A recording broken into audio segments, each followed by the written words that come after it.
So how long does it typically take in Tennessee, if you do have to do a probate, like an official probate, how long does that usually take to get the house kind of to the closing table in your experience? So it does significantly depend on the county. There's really three aspects that the variables I would call them: the county, the judge, and then if there's a will or not.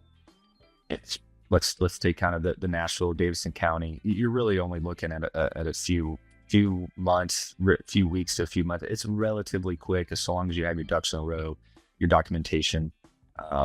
It's typically not a very long process, whereas other more rural counties could take a little longer, depending on the amount of cases and whatnot that you have. But it does vary pretty significantly with that county, judge, and if there's a will or not. Always what we recommend and what can make it smoother is having a will drafted up by an attorney that's in place. Yep. I gotcha. So yeah, so you can get it done in a matter of weeks sometimes in some counties. Sounds like other times. I mean, every situation's different. They're all complex or more or less complex than others. So that's great.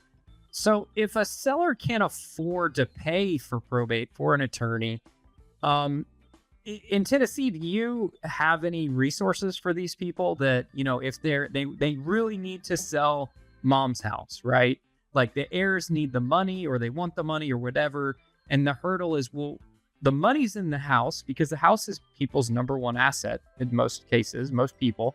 And the money's trapped in the house. And as they say, you can't eat equity. So how do you help them? I mean, they're looking at, okay, well, we want to sell it, but we have to probate. That's going to be like $4,000. How do you help them get to that point?